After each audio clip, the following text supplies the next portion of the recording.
The bases dropped. A little technical difficulties. Thank you very much. The bases dropped on a Concacaf Champions League match day here in Atlanta. That was about the best audio equivalent we could give of the New York Red Bulls. It started great. It looked really good. Then all of a sudden it all fell apart. And they are eliminated from the Concacaf Champions League. Houston Dynamo, same fate in the nightcap. And MLS went 0-2 last night. John, I mean, there's a couple different ways to take this. And let's just start with the exchange on Twitter that got me thinking this morning. Paul Tenorio said, LOL, honestly, that's embarrassing from New York Red Bulls. 4 goals in 8 minutes. Weak. Dwayne Rollins from Toronto said, or, ... expected. Not the first time a Liga MX side has done that to a MLS team. Not even the first time this Liga MX team has done it. What'd you think about that exchange? I looked at it and I was trying to figure out which side I'm on. And I think I'm on both. Mm-hmm. And I know that's, that might be a cop-out to some folks. But I thought that when you're up and you score 2 goals in 9, you're back even. And then something happens and it's a complete and total just fold. I mean, I can't think of any other word. I mean, yeah, you can talk about how you're trying to press and game opens up and all that kind of stuff. But to give up 4, including what Brian Lozano did from just past halfway. Doesn't matter. I mean, that one, that's a great highlight. It's meaningless. Absolutely meaningless. It's a beautiful highlight, and it's a wonderful goal for him, and he'll remember it for the rest of his life, but it means nothing in the context of the game. Don't get distracted by that golazo that had zero meaning. Well, but I mean, from looking at that, it's just, how do you lose focus? That's what my whole point on that was. How do you lose focus to where you're not? It's almost like you're not paying attention to what's going on. It's a key moment in the match. You still have some kind of an opportunity if you want to continue pressing, but to have that happen to you in this large a situation, it's stunning to me. And this seems like something that continues to happen to Red Bulls in situations like this. I mean, we can talk about what happened last year in the playoffs. And Chris Armas. Let's hold that part. Okay. I think because let's come back to Red Bulls specifically, because that is another subplot here. Let's go where this first conversation was, and big picture Concacaf Champions League, and especially how it relates to tonight at Mercedes-Benz Stadium with Atlanta hosting Monterrey, 3-0 down. You never know what can happen. We saw it last night. No. First 10 minutes, Red Bulls go out. They weren't expending a crazy amount of energy, and they get 2 goals. This is why what Paul Tenorio said is 100% true. It's embarrassing to have what happened happen. You can't give up 4 goals in 8-9 minutes in a Champions League when you were even after coming back on the road to pull even. You can't do that. You cannot do that. This is why it gets hard to take MLS teams seriously in CONCACAF Champions League, because there is a mentality to this, and that's an issue. And this is there's an issue specifically with the New York Red Bulls because of what happened in the first leg in Atlanta in the playoffs last year. That's a little different because it's first leg, it's on the road, tactics got weird. There were some tactical things here too, and we'll get into that. But the mentality, because you didn't give up the last couple of goals because you were pressing forward and sending numbers forward and get caught out on the break after creating chances. you got embarrassed. And you looked like you gave up. That's a problem. That's a big, big problem. Now, my frustration, and it's not with Dwayne Rollins specifically, because he's not the only one to have this kind of take, but it's this mentality of, okay, you score twice, you're even, you get to the 76th or 72nd minute, and then you give up a goal. And to say, oh, it's expected, it's okay, it's all good, yep, no, nothing to see here, nothing to worry about. No, that is so wrong. This is not Major League Soccer from 2002. This is not a bunch of young kids who have no idea how to handle pressure. This is not a team that has never played in intense, difficult environments. Think back to last year in the playoffs. This is not that. This is not a group of a youth team who's never played in a stadium before. This is none of that. And to say it's expected is basically saying, well, just, that's what happens because they've never been in a situation before. It's completely expected. No, you're professionals. And you get the 2 goals you need to make this a brand new series. Basically, the first 100 minutes is wiped out, and you're playing an 80-minute match. Level 0-0. And you fall apart like this. There's mentality to this. There is learning how to handle these situations to it. There is naivete on the manager to it. But once you start to have these problems, you can't just keep doing the same thing and give up a goal in the 72nd, a goal in the 76th, a goal in the 79th, a goal in the 81st. That's embarrassing. It is embarrassing. There's no other way around it. It was an amazing comeback to get it to 2-2. And that's great work from the Red Bulls to come out and get the goals you need early and give yourself life. But then to capitulate the way you did. That's the word. Embarrassing is also the word. Yep. It's unacceptable. It cannot be acceptable. It cannot be brushed away with it's expected. It cannot be brushed away with that. Because it shouldn't be expected anymore.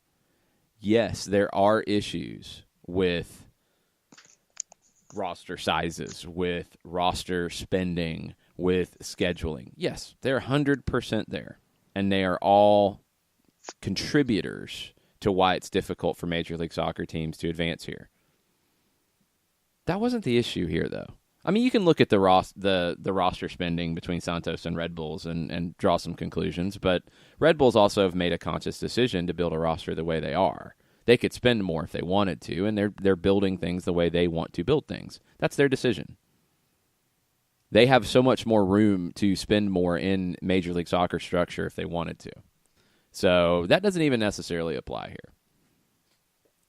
here. The thing is, you can't do this. You can't do this. You can't be in a competition at the quarterfinal stage and do this.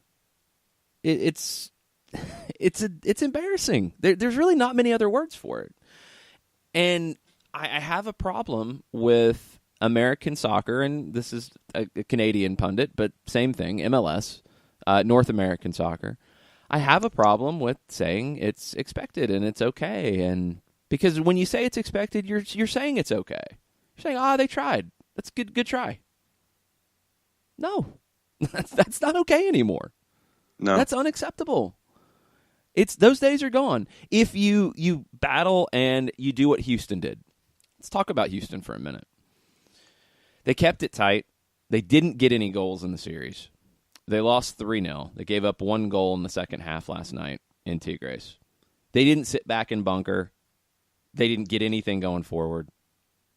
They did the best they could with it, but they were beat by a better team. That happens. There's honor in that. Then you can have discussions about, well, if Houston could spend more money, would they? I don't know about that. I don't know what the ownership would want to do there. You have discussions about the scheduling. You have discussions about, man, they're missing Juan David Cabezas. They're a little thin. They're playing Tommy McNamara as a number 10 because Tomas Martinez is out. You're having soccer discussions. To brush off the complete and utter collapse of the New York Red Bulls in a 9-minute span last night as, it's just expected. This team's good. Red Bulls can't compete at this level. Then fold it up. Don't play Concacaf Champions League. Just don't do it. Just say, well, they're too good for us. We're not going to do this anymore. And that's not what this game's about. That's not what this league should be about. That's not what the expectations from people who talk about this league should be. You have to analyze this as to what happened. And when you look at the 2 substitutions the Red Bulls made in the 65th minute, they brought on Matthias Jorgensen for his debut, and they brought on Derek Etienne. They pulled out Florian Valot, and they pulled out Omir Fernandez. Jorgensen for Fernandez, pretty much a straight swap. You bring in Etienne for Valot. Etienne is not a central midfielder. He's not going to play there. You could drop Kaku a little bit more into that spot, but you fell apart partially because of a bad decision by your manager, and I think a naive one, because you left Sean Davis mostly by himself in the middle. Kaku's not going to be able to give him the support he needs in a 2-2 game. It's a 2-2 game. It's not a desperate time. It's not a desperate time to bring on a forward for a midfielder. You had Mark Shatkovsky on your bench. You could have brought him in for Valot if Valot was tired, because Valot was coming back from injury. He played with their 2s over the weekend. You could have brought on Shatkovsky, much more of a like-for-like substitution, and kept what was working. You're at 2-2. You go to penalties? You lose in penalties? There's honor in that. You came back and scored 2 goals at Santos to take it there. And anyway, you're going into penalties. You have Luis Robles. I'm going to feel pretty good about Luis Robles in penalties. The substitution was a terrible decision. And that's something that has to be talked about. That doesn't get brushed away with it's expected that they would lose here and that they would give up 4 goals in 9 minutes. That's not expected by anybody. That is not expected. The result, yeah, I thought Santos would win this. I thought they'd win it handily. I didn't think they'd win it in the way they did. I thought they would take care of business. The Red Bulls put themselves back in the game and then blew it. The substitution was a big part of that. Also, the substitution that Santos made when they brought in Daner Quinones. He came on and played 20 minutes and had 2 assists. Kind of a good substitution there. It's not just players who are learning how to deal with these situations and this pressure. It is managers. And Chris Armas did have a problem here, and this is the second time.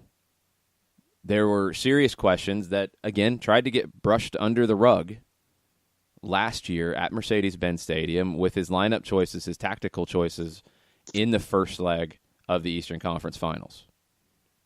And it was, no, you can't question that. No, that's there's nothing wrong with that. Well, yes, there was. Last night, same thing. And then when it started to fall apart, the lack of anything. There wasn't another sub made until the 82nd minute after 4 goals had went past you. Andreas Ivan came in the 82nd minute for Kaku.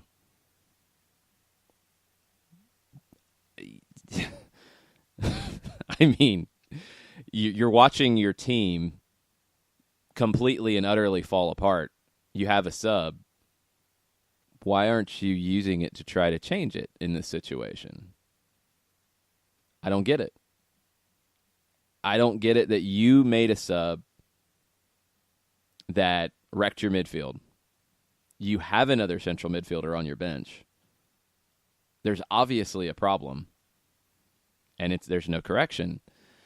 These are the things that are not expected. These are the things that are not okay. And these are the things that have to get better. And until these things get better, yeah, before a series starts, you can say it's expected that the MLS teams won't pass. But it's not okay to evaluate the performance and say it's expected that they're not going to get past. You have to evaluate the performance as you would evaluate any other team in the world. And the New York Red Bulls were very poor, very naive, made a bad decision tactically late, and fell apart and were embarrassed at the end of the day. And that's not a good situation for the league or for the Red Bulls. And now you have to wonder about Chris Armas and pressure situations. It's something that has to change going forward. We've seen players look overwhelmed in these situations before, national teams, MLS teams in Mexico, all those types of situations that we talk about year after year.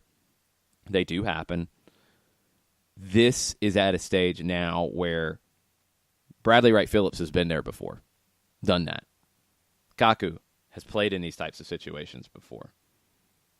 All these players for the New York Red Bulls, many of them have been involved in 3 Supporters' Shield wins in 5 years. You know, the only player last night, or was there one? Omir Fernandez is a new player to the team, but he's been in the system. Jorgensen, new player to the team. That's it. Everybody else was involved in last year's Supporters' Shield win. So they should know how to handle pressure at this stage. It's where you're at. And it cannot be listed as expected. I think that is the absolute wrong approach. You have to look at this as an embarrassment, and you have to look at it as something that has to change going forward. And this is what MLS teams face at this stage. You know, now you have 2 left. You have Atlanta United, who's in a 3-0 hole. They do get the second match at home. They're going to have to score early to flip this game on its head, and then they're going to have to keep their head. They are going to have the home crowd to help support them. That will be a big advantage. But they've got a lot of goals they've got to go find, and we've talked about it all week. This is a team that's struggling to find goals right now. Tomorrow, you've got Kansas City hosting Independiente from Panama, a team they should beat. They're down 2-1. They did get a goal on the road. You win 1-0. You're going through. You should be able to handle that if you're Kansas City. And they don't have the excuse in the back pocket about it being expected because they're not playing a Liga MX team. They're playing a team from Panama that's never been in this competition before. So you would expect Sporting Kansas City to get through. If they don't, it's an embarrassment. Atlanta got a big mountain to climb. That third goal was extremely costly in the first leg. Second goal hurt, but you could deal with it. Third goal was the really costly one, and you've just got to get what you can as early as possible tonight and see what you can make happen here. This is Concacaf. This is the Champions League. What did we all watch yesterday? Atletico Madrid at Juve. Fell apart. Had nothing. Couldn't get it done. It's not easy. But they didn't give up 4 goals in 8 minutes, 9 minutes either. You know what I mean? You can't say that that's expected, and that's okay. Atletico Madrid, the way they lost, is an embarrassment to them. They have to have higher standards now, I think, John. Yeah. I think that when somebody says that it's expected, I think it's a cop-out. And I would have used a colorful metaphor as an adjective before the word cop-out. Why should the North American soccer fan / MLS fan with teams in this competition sit there and see a result like what happened last night and sit there and go, yeah, okay, and slough it off, when it should not be that way? You should not accept a capitulation and an embarrassment just as par for the course. Yeah, okay, that's just how they are, and it's just how MLS is.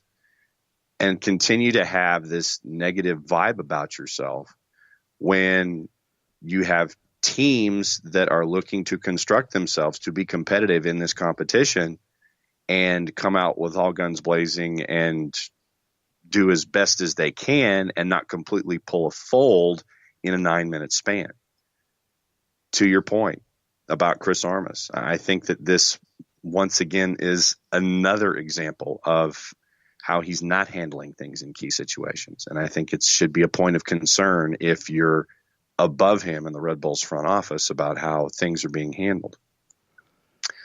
I think that Houston tried to grind out a result. Good on him. Good for Wilmer Cabrera. But Houston's what happened? Not as good of a team as Tigres. No. I mean, there's a big difference there. You're talking about a team that didn't make the playoffs last year versus a team that is the top of the table in Liga MX. That's kind of expected there. But you're putting your head down and you're still trying to do your best in that situation. You didn't get blown out.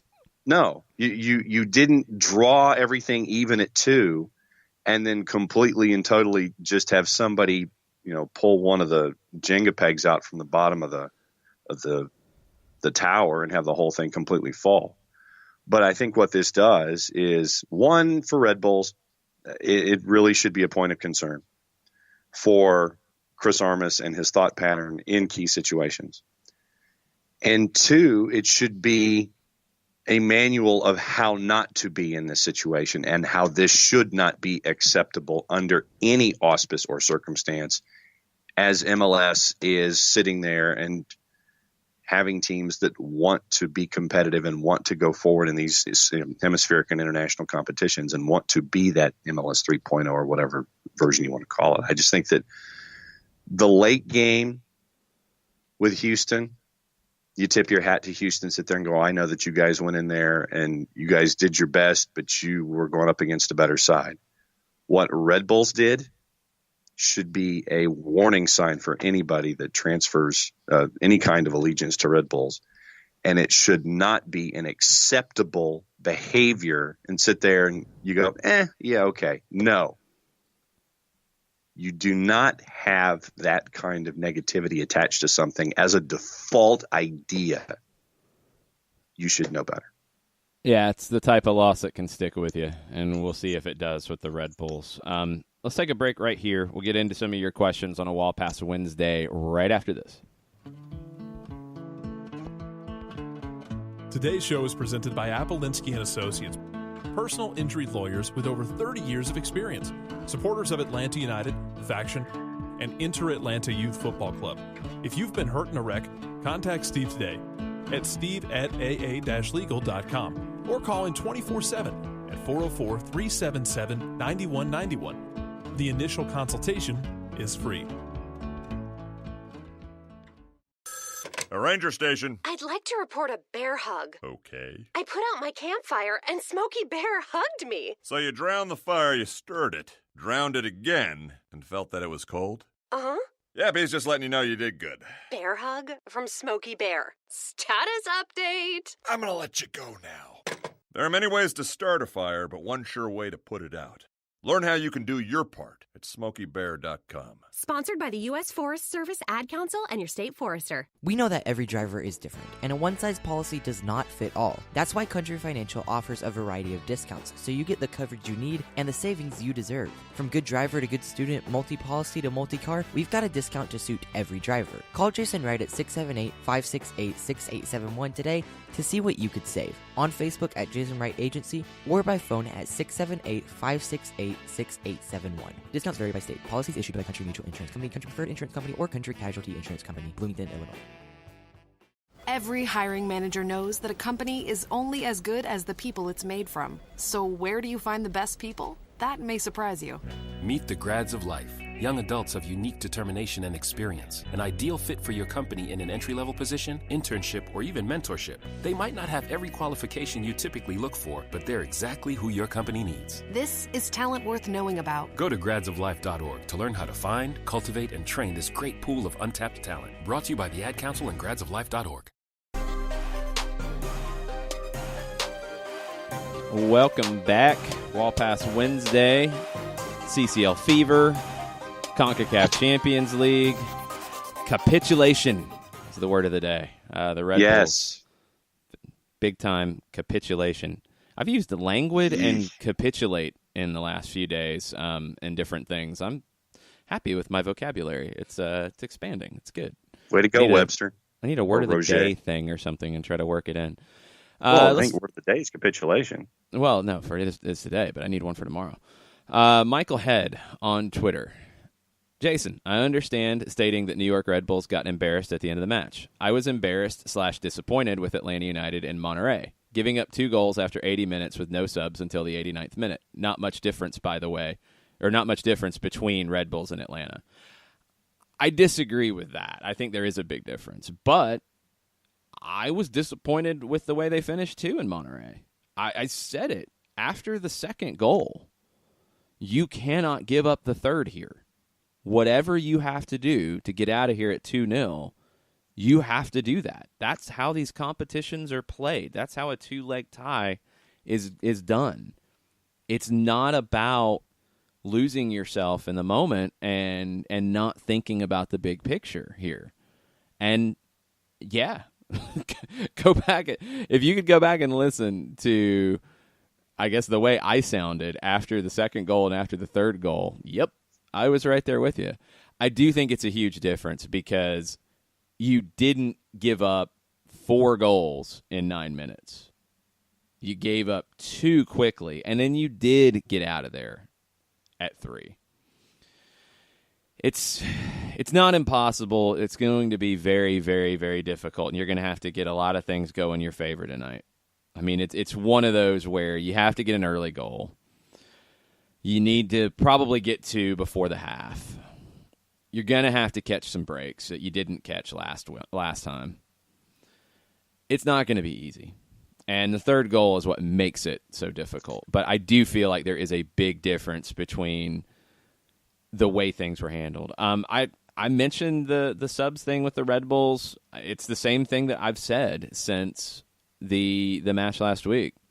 I felt like even if you're not thinking about a tactical change, after you give up that second goal, take the time to make a sub, even not right after the kickoff, but the next stoppage, to give your team a little bit of time to regroup. The Red Bulls needed to make one from a tactical perspective. That was definite. I think they really messed up by pulling Velo and bringing on Etienne and asking Kaku to drop in, or Etienne to drop in. I mean, either way, it didn't work. And leaving Sean Davis by himself to get just worked. You didn't have that situation with Atlanta and Monterrey. You didn't make a sub that made things worse. You didn't make a sub when you needed to for fresh legs and or to give your team a chance to just reset, because that was a big issue after that second goal to me. You had a tired team, and that part is to be expected. You're tired.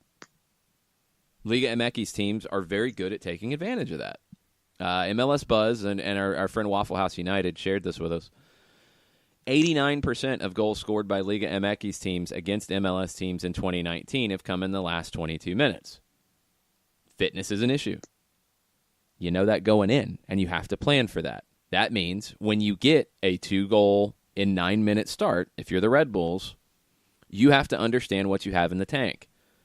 You do not leave your central midfielder by himself at the 65-minute mark. You can't do that. You can't do that any time, but you can't do that when your fitness is not 100%. You can't make that decision because you know you're not fit. That does carry over to Atlanta United last week in Monterrey. That's why I said it then, say it again, I've said it consistently. Subs were needed. I bought in because I felt the same way that in the middle of the second half, Atlanta United was playing as good as it's played in 2019. They did not need to make a change just to make a change there.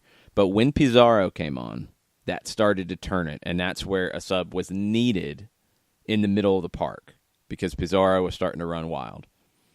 Okay, you don't get a chance to make it before the second goal. It does happen. But at that point, you have to. You have to. And whether it's pulling Remedi then, whether it's pulling somebody else, whether it's just making a sub to make a sub to give your leaders a chance to reset the mentality. It's, all right, we're shutting things down now. We're not conceding again. Period. You have to do it. And it didn't happen, and it had a hand in the third goal. And now you have a bigger hole to climb out of tonight. Substitutions are a big part of this, but so is the fitness. The fitness part's to be expected. The way you manage the lack of fitness, managers have to, they understand that. They have to do it better. Right now, that's just the situation you're dealing with. And to your point, that there's that, for those who are the casual fan who might watch college basketball and have that as a reference point, there's that point where when that other team's on a run, coach calls a timeout, calls a 30 just to get the team to catch its breath. To me, that's what a substitution when you're down 2 really should have been. It gives you the chance to just kind of sit there and lock things down, take your breath for a second, understand that you want to get out of the building with only a 2-0 deficit. But, I always go back to the point about, yes, trying to get acquainted with one another and all that kind of stuff. But there comes a point in competition where you just got to sit there and say, look, let's lock this down and not make our hole any deeper than it is. That happened. It's 3-0. We've talked about examples, recent examples, about how things can get turned around for good or bad, depending on which side you come down on when it comes to the teams that we're talking about. But it comes down to conditioning. It comes down to thought pattern. It comes down to trying to make sure that you treat it as 180 minutes and not make the situation any worse for you for the final 90. Yes, it's going to be a big night. And yes, we're going to have Mike Conti on at the start of hour number 2. Doug Robertson will be on at 10:30.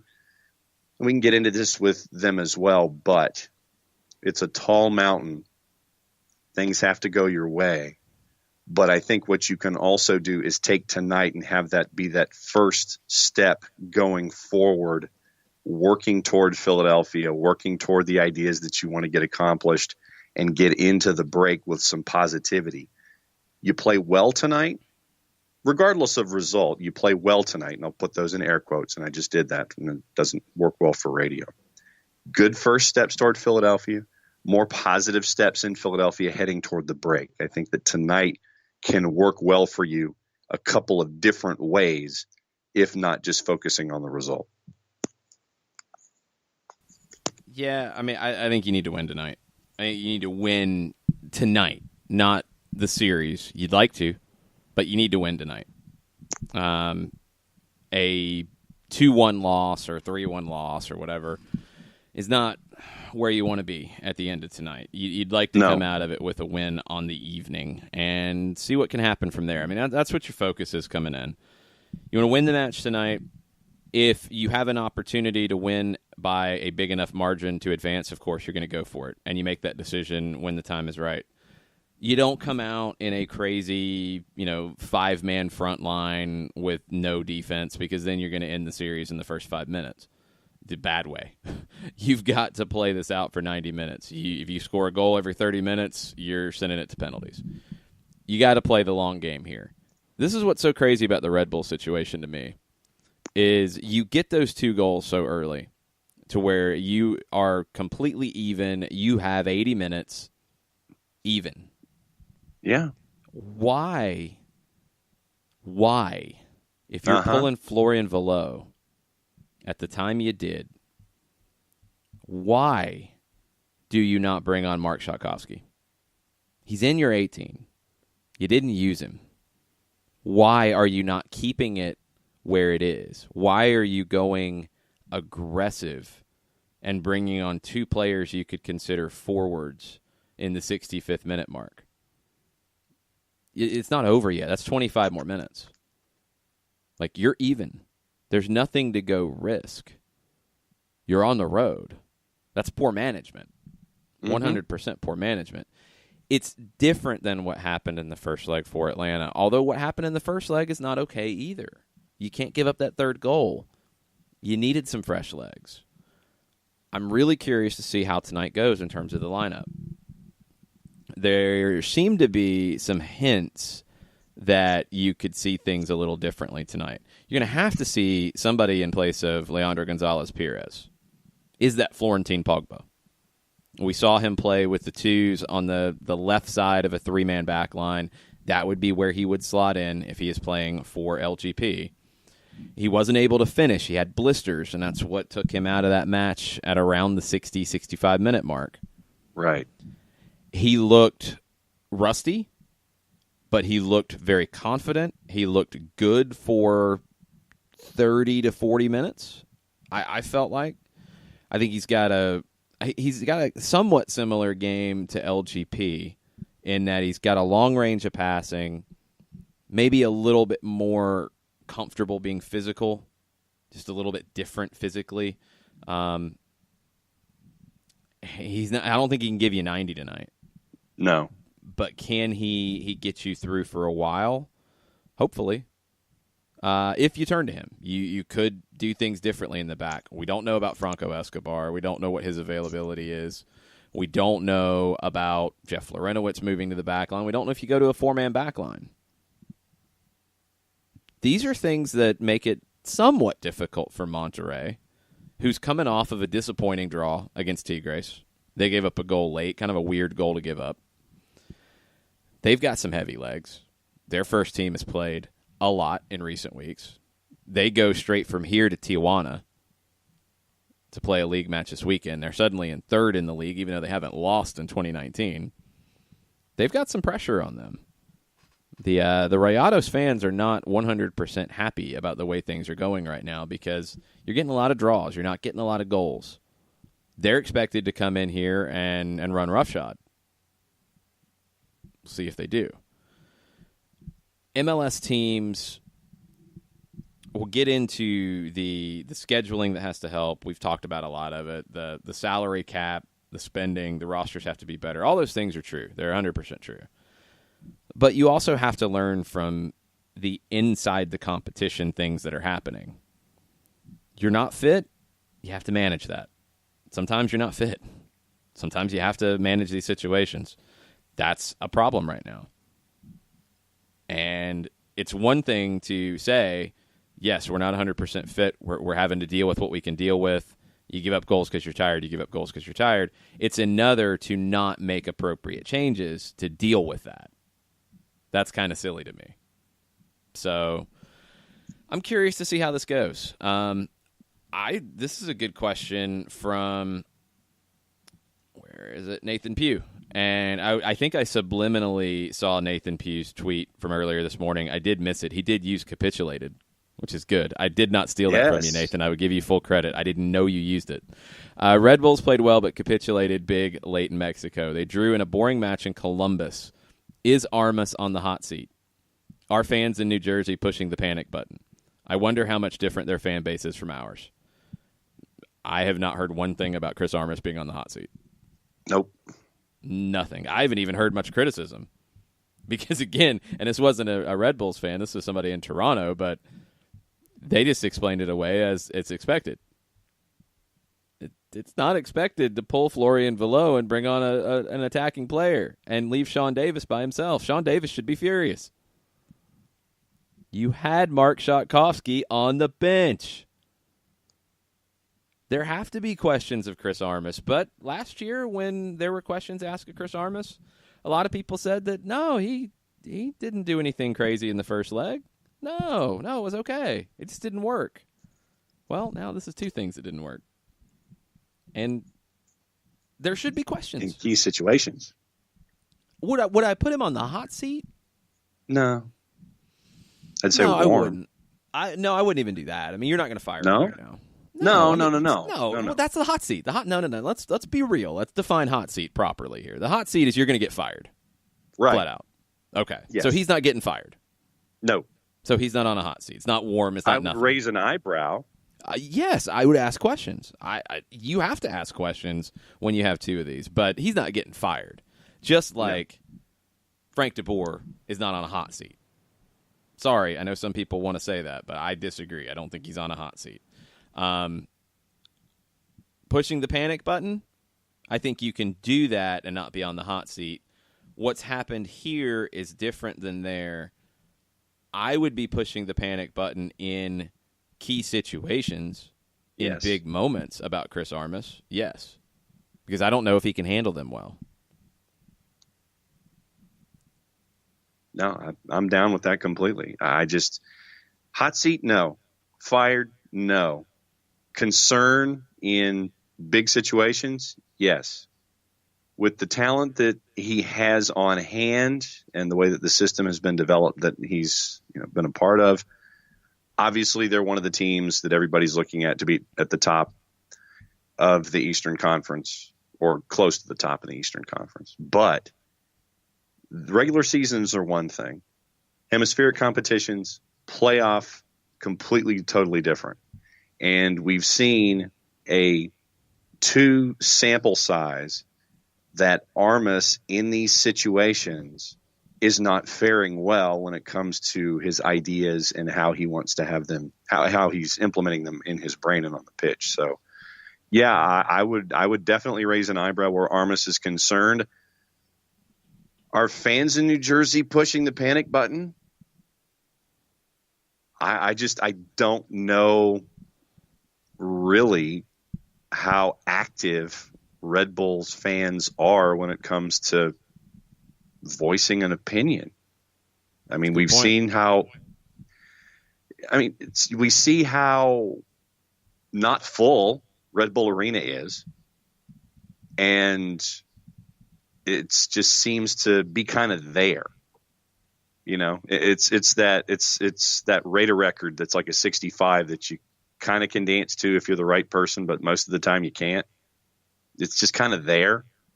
And that's the thing. For a team that good to be just there when it comes to media coverage, lack of media coverage, it's just kind of over there. Let's start here.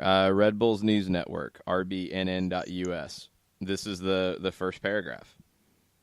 The New York Red Bulls' defeat to Santos Laguna in Concacaf Champions League play seemed fated before the match began. Santos came into the match heavily favored following a 2-0 win at Red Bull Arena. Additionally, Santos carried a perfect home record in CCL play. Yep. But it went a different way, and that has to be understood. Let's look at the last 4 games that Chris Armas has managed in this type of situation. Got it wrong with the tactics in Atlanta in the first leg of the Eastern Conference Final. Really not much he can do in the second leg. It's already done at that point. The third goal, on top of getting the tactics wrong, doomed them in the Eastern Conference Finals. First leg at Red Bull Arena, he loses 2-0 at home against Santos. Second leg, we've talked about it enough. You have to wonder. Here's a little bit of the breakdown on the substitution. The biggest talking point of the match came in the 65th minute. The Red Bulls, needing fresh legs and a spell of possession, made a double substitution. Matthias Jorgensen and Derek Etienne entered the match. Chris Armas made a clear decision to push for another goal to decide the match rather than take their chances in a penalty shootout. Ultimately, an unbalanced team teetering on the edge and led to an embarrassing 4 goals conceded in 9 minutes. During the latter parts of the match, a coach playing it safe would have brought on Mark Shatkovsky for Florian Velo. The veteran midfielder is adept at providing defensive bite, and holding possession. Both teams struggled with the heat as the match wore on, but removing a box-to-box midfielder for an attacking midfielder left the Red Bulls unbalanced and prone. Santos smelled blood in the water. The question is, should Chris Armas have played more conservatively or push for the win? You can't lose it in the 65th minute.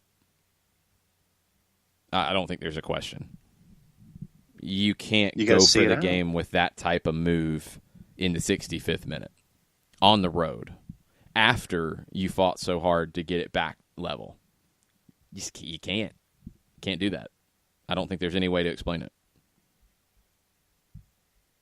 But that's the article about it. That's, if we're talking panic buttons or criticism, that's it. That's what's there. There's not a ton. I don't know what the RBNY hashtag is going down, what rabbit holes they're going down right now. But I don't think they are looking at it the same way. I'm really curious to see what kind of reactions we'll see. But I think you have to look at Chris Armas in these moments and ask, is he learning from these experiences? New manager, hasn't had a full season under his belt yet. But is he learning? The way the Santos series was managed, you have to wonder. You really have to wonder. Let's take a break here. We've got a couple more CONCACAF questions after this. Stay with us. We'll be right back. As a business owner, you know that every year brings new challenges and opportunities. The success of your business demands expertise and focus. And Country Financial can help you keep that focus by helping ensure you have the right insurance protection in place to meet your goals. Jason Wright can help you create a customized insurance plan that has coverages designed just for your business. Give Jason a call at 678-568-6871 or reach him on Facebook at Jason Ray Agency. Coverages vary by state. Policies issued by Country Mutual Insurance Company, Bloomington, Illinois. Got issues with youth or high school sports? Positive Coaching Alliance can help. PCA is a national nonprofit working to transform youth and high school sports so that every child has a positive character-building youth sports experience. PCA provides live and online workshops to train double-goal coaches whose first goal is winning and whose second, more important goal is teaching life lessons through sports. PCA also has workshops for parents and high school student-athletes. For more information, please visit positivecoach.org. If you've been hurt in a car wreck, contact my friend Steve Apolinsky of Apolinsky & Associates. He's been representing individuals for over 30 years throughout Georgia and Alabama. Email him at steve@aa-legal.com or call him 24/7 at 404-377-9191. The initial consultation is free.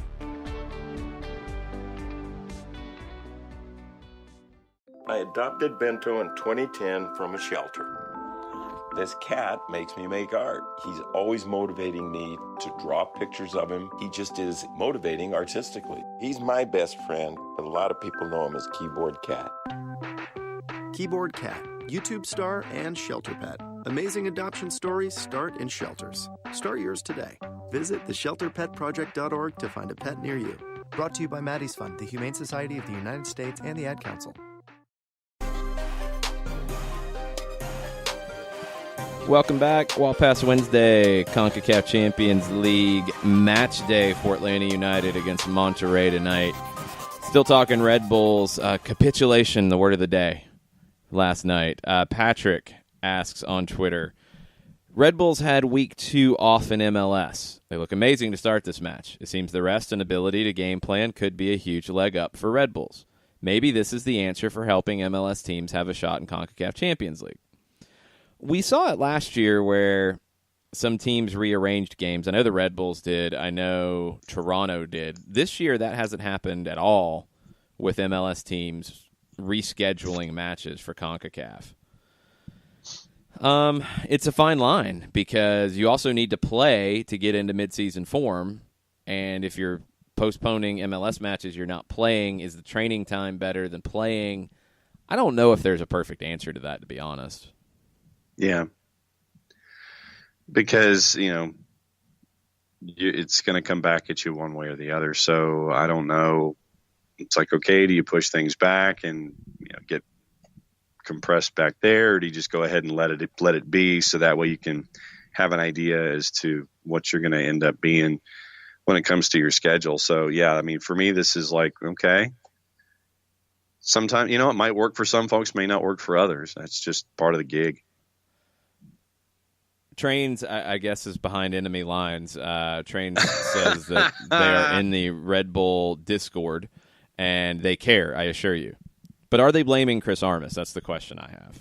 Because caring and being sad about losing, I think if you like a team, you care and you're sad if they lose, especially in that manner.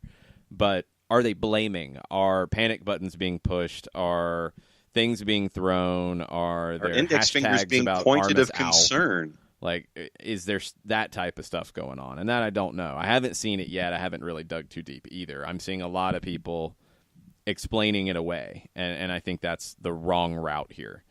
The Colonel asks about CONCACAF, says this CONCACAF Champions League is a great learning experience. Although they are still in this one, the Stripes' current situation makes me wonder how they qualify for the 2020 CONCACAF Champions League. I'm thinking the Open Cup is the most likely route. Can you review the others?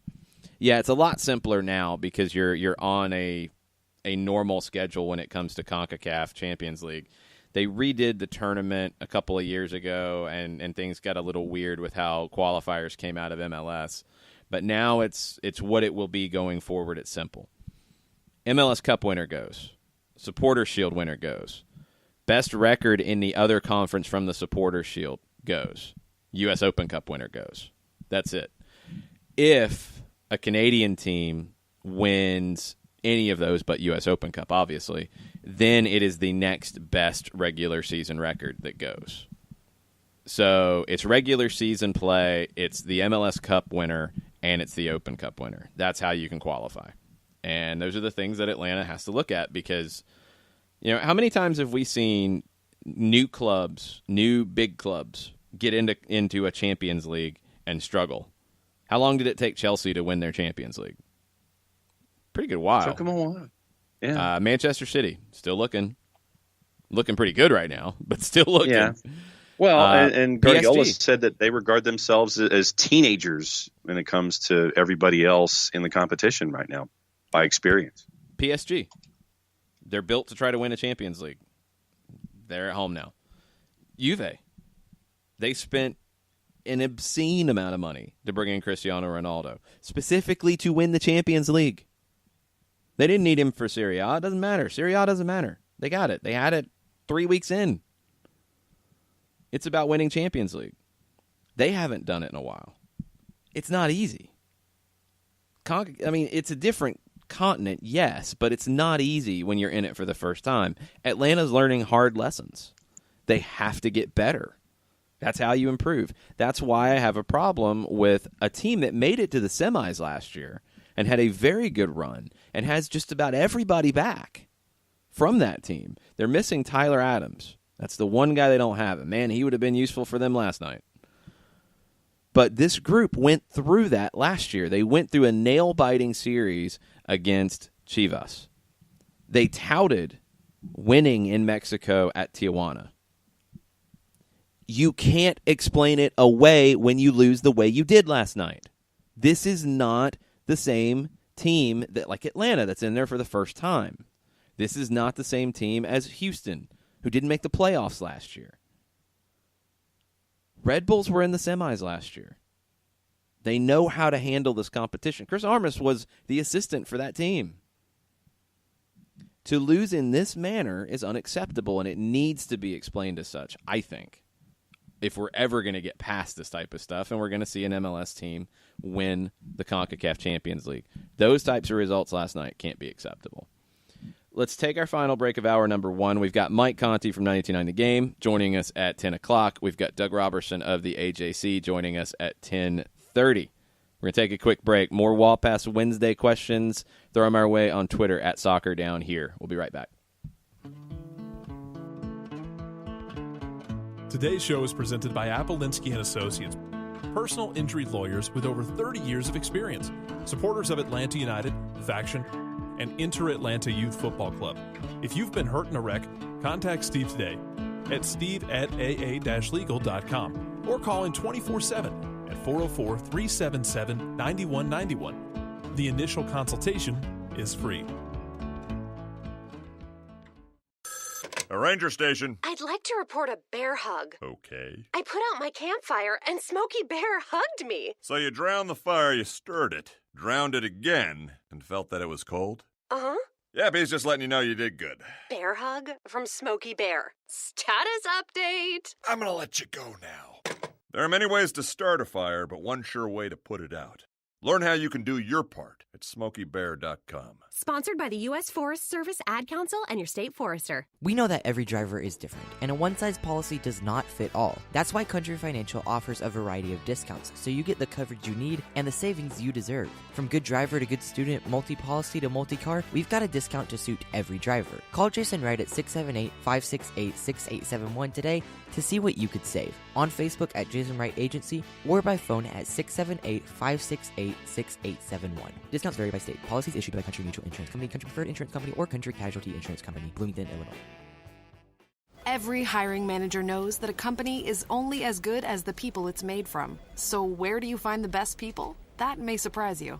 Meet the grads of life. Young adults of unique determination and experience. An ideal fit for your company in an entry-level position, internship, or even mentorship. They might not have every qualification you typically look for, but they're exactly who your company needs. This is talent worth knowing about. Go to gradsoflife.org to learn how to find, cultivate, and train this great pool of untapped talent. Brought to you by the Ad Council and gradsoflife.org. Welcome back. Final segment, hour number 1 of Soccer Down Here. Concacaf Champions League. CCL fever giveth, and then it kicks you in the face with goals from midfield. Yeah. Mm-hmm. Yeah. It's frustrating if you've watched this competition for a number of years and you see how close MLS teams have been over the years, because it's not like they're always getting knocked out at this stage. You've had finalists, you've had close calls. It's very frustrating to see it. And I think that's one reason that I'm so bent out of shape about people saying, it happens, it's okay. It should not be okay. It should not be okay, and the standard has to be set high. So that means Atlanta, going out tonight, has to try to win this thing and has to try to advance.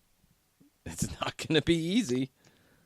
But I am with you, John, in that if they don't, there can still be, for Atlanta United in 2019, in this season, there can still be successful things that come out of tonight, even if you don't advance. Absolutely. No doubt about it. And it's, like I talked about earlier, it's taking steps toward getting to where you want to be. You don't want to continue a regression like we saw in the match against Cincinnati on the weekend. Rank those matches 1 through 5. Cincinnati was number 5. You don't want this to be number 6 of 6. So it's take those steps to get forward, to give you things that you can learn from and learn about yourself heading into Philadelphia, heading into the break. Yeah, I got to get some things right. We'll talk about some of the comments Frank de Boer made yesterday, both in English and Spanish. Media availability was yesterday. I'm intrigued at what we see tonight. I think we'll see the same shape, but my question is in the back: who comes in for LGP, and do you see a different tempo at times tonight? Because that was my biggest issue with Sunday, was it really felt like a team that was thinking too much about how to play as opposed to a team that was playing. Correct. And you're doing things differently. That's to be expected a little bit. That was a little extreme in terms of that. I think you kind of have to let loose and play. And if you do, crazy things can happen. It's the Champions League. We've seen it before. We'll see it again. We've seen it in every Champions League, Copa Libertadores. It can get weird. The way Atlanta makes it weird tonight is to get early goals, and goals being plural. Something we haven't seen from them in 2019. We'll see if they can change that narrative tonight at the Benz. We're going to take a break now, get Mike Conti on the line. We'll talk about what he's looking forward to tonight. Atlanta, Monterrey, Concacaf Champions League quarterfinals. Stay with us. We'll be right back.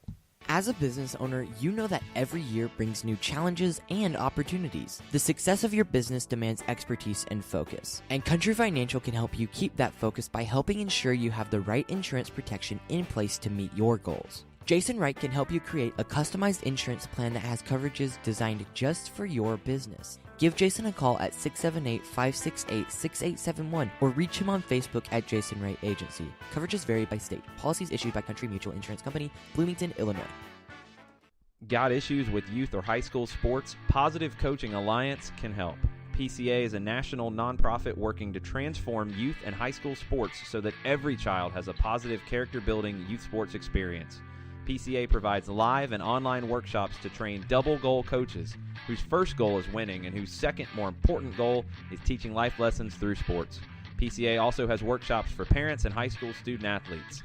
For more information, please visit positivecoach.org.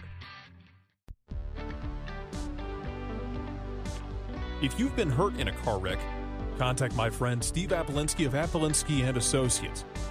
He's been representing individuals for over 30 years throughout Georgia and Alabama. Email him at steve@aa-legal.com or call him 24/7 at 404-377-9191. The initial consultation is free.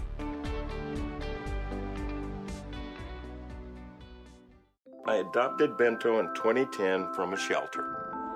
This cat makes me make art. He's always motivating me to draw pictures of him. He just is motivating artistically. He's my best friend, but a lot of people know him as Keyboard Cat. Keyboard Cat, YouTube star and shelter pet. Amazing adoption stories start in shelters. Start yours today. Visit theshelterpetproject.org to find a pet near you. Brought to you by Maddie's Fund, the Humane Society of the United States, and the Ad Council.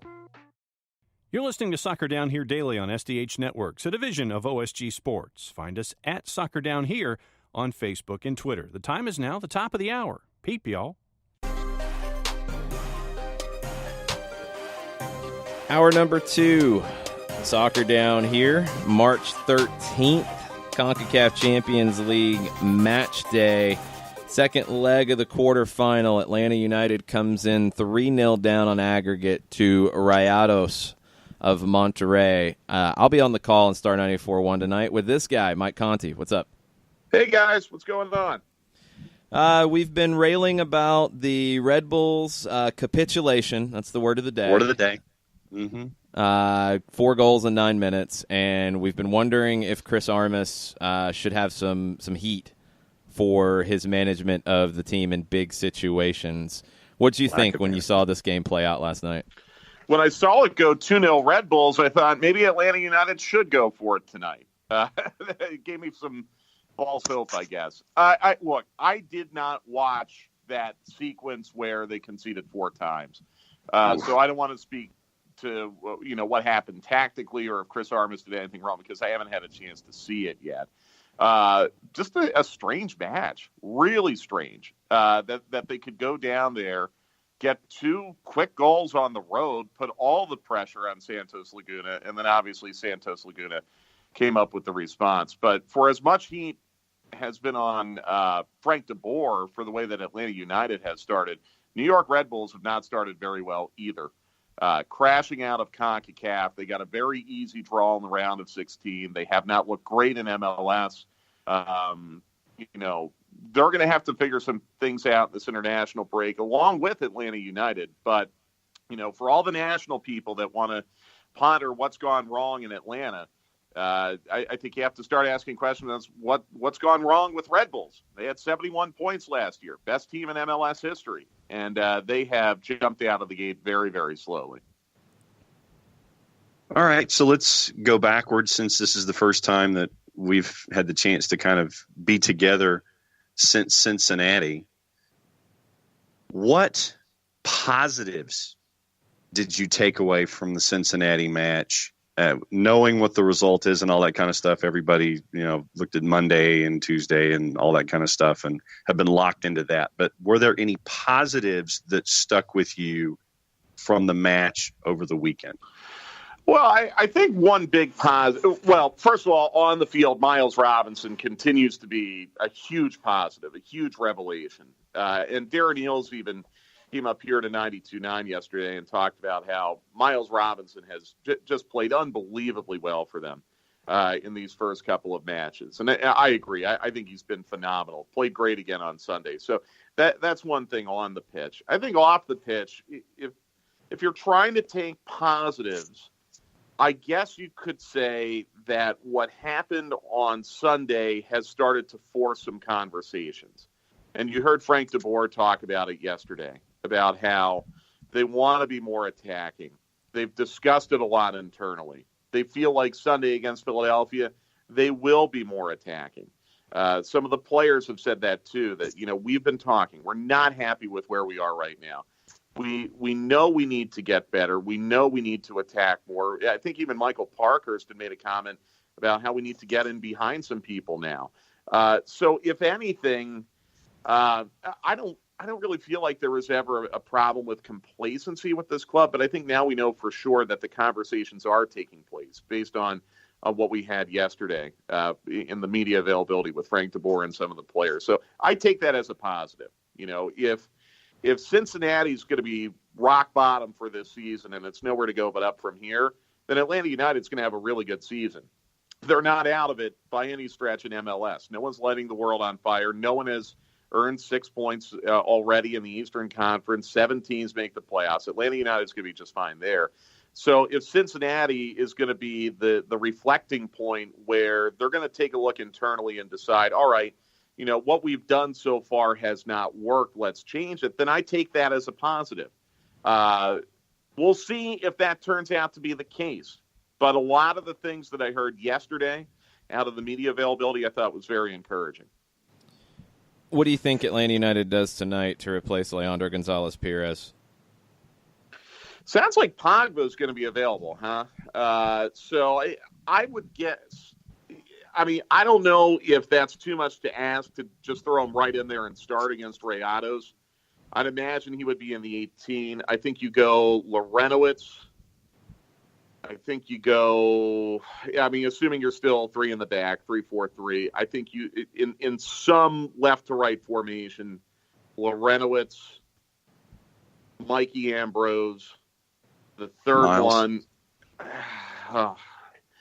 Well, I mean, here's the thing, and I was thinking about it this morning. You cannot go full second choice tonight just because you don't have the numbers to be able to do it. You're going to have to play some guys who played a full 90 on Sunday. Jeff Lorenowitz being one of them, I guess. But, I mean, Jeff hasn't played 180 over the last week. Yeah, I guess it probably would be Miles then. Unless you're ready to start Pogba, I don't think you're there yet. Bello then would be your left wing back. I think Gressel would still be your right wing back because it sounds like Escobar can't play. And you know, Julian only played 90 over the last week as opposed to 180. So that would be my guess. Not ideal, but I don't think, I mean, obviously LGP can't play, he's suspended.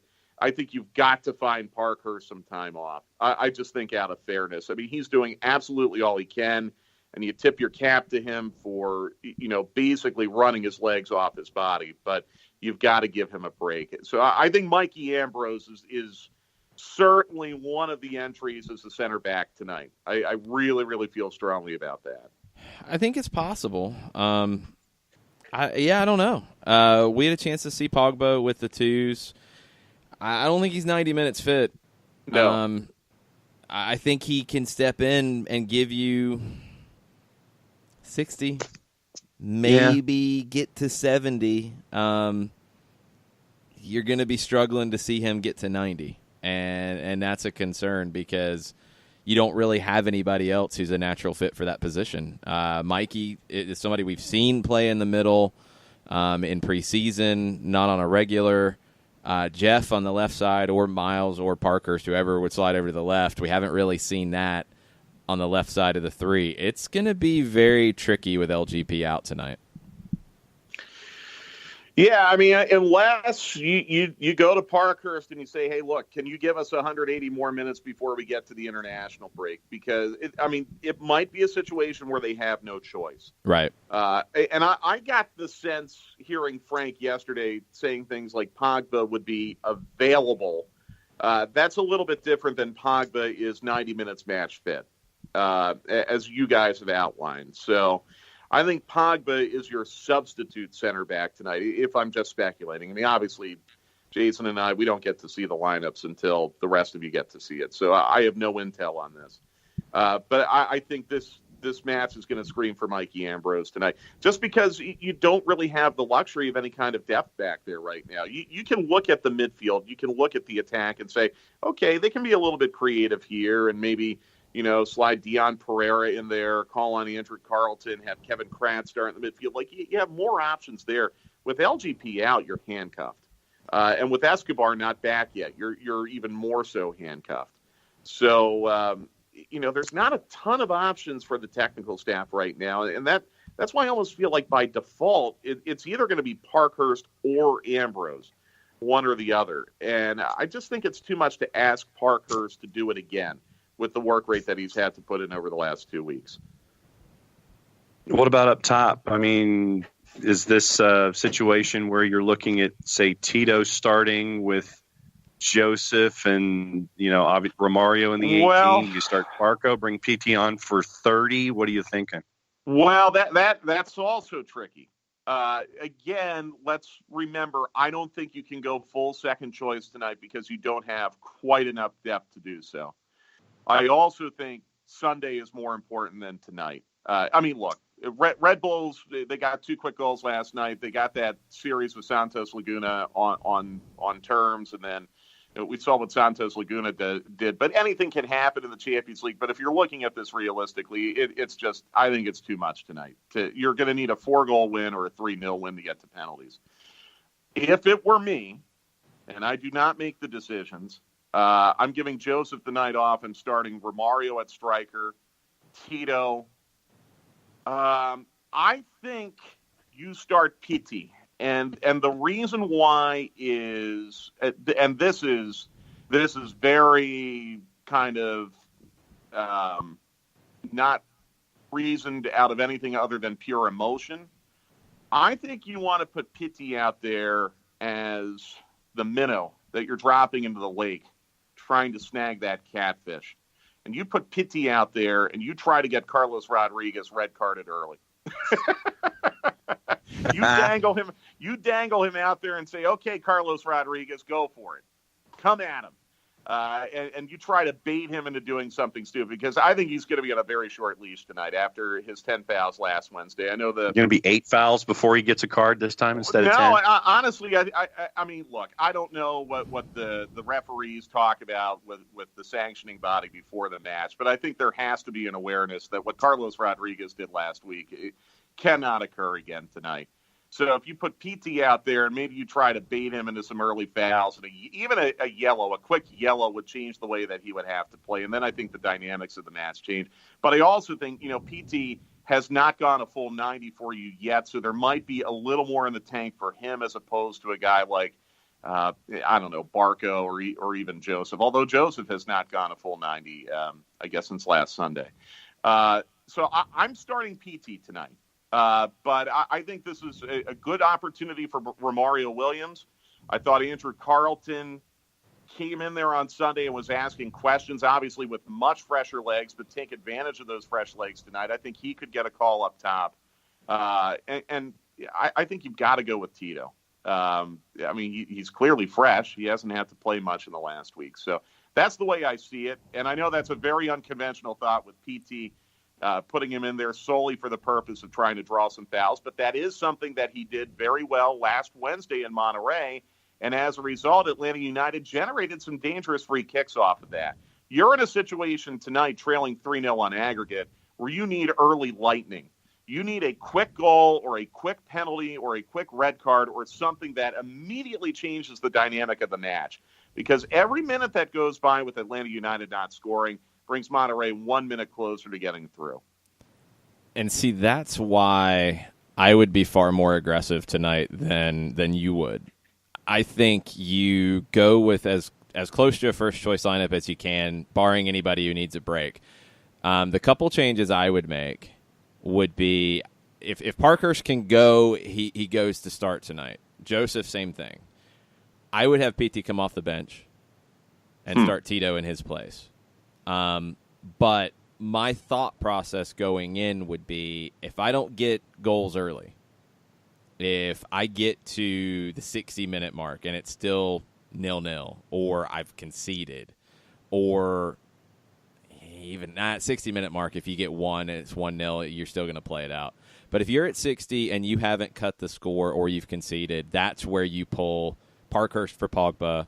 That's where you pull Joseph for Romario, and you get ready for Sunday. I think you have to throw a chance here, and that's why this is such a tricky situation. Because if this was an Open Cup match, for example, which is not taken as seriously, it just isn't. It's the truth. I wish that you could go for every competition the same way. You don't. If it was, you could do things differently and not worry about it. I think CONCACAF Champions League, and especially where the mood is around this team, that's part of the management tonight, and trying to get as much as you can out of tonight. Well, and to your point, Jason, if you win 2-1 tonight, you don't go through, but boy, you feel good. You feel pretty good. Monterrey has not lost a competitive match on American soil. Which I know is a weird stat and probably irrelevant tonight unless they lose by 4 goals. But they're 7-1-1 all time against MLS, and they've not lost a competitive match in this tournament on American soil. You get a 2-1 win tonight against a team that's 1 point out of first in the Clausura in Liga MX. I think that's an enormous dose of confidence. Enormous. And that lends to your point about maybe playing some first-choice guys more than I would. Because I think this team just needs something positive right now. They haven't had something positive since almost 2 weeks ago now, 13 days ago against Herediano, a team that tactically kind of played right into your hands. So even if you win today, even if you got a draw tonight and didn't advance, but maybe a 2-2 draw where you score a couple goals, that changes the tone remarkably going into Sunday. And one other little point that I think we've talked about a few times, it's not like you're playing Wednesday, Saturday. You're playing Wednesday, Sunday, and that additional regen day could be very, very vital if you do have to play guys like Parkhurst and Joseph and even Eric Remetti tonight. I think Remetti's the one guy we keep forgetting about who has just played so much, so many minutes. Finding him that extra day of rest, I think, would be very important too. Mike, let me go back to the Darren Eales discussion that was on 92.9 yesterday.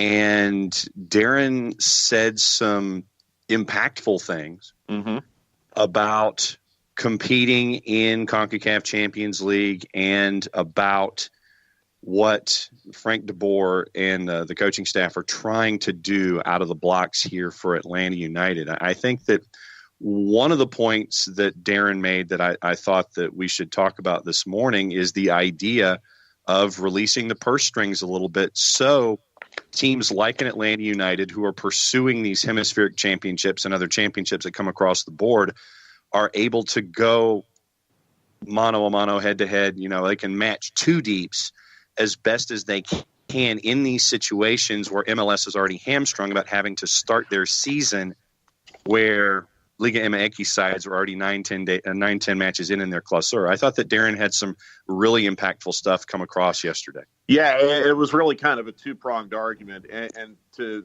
address the latter first, I mean, that's something that Darren did talk about. It is an inherent disadvantage to MLS that the clubs at MLS have to start CONCACAF Champions League before they start their league.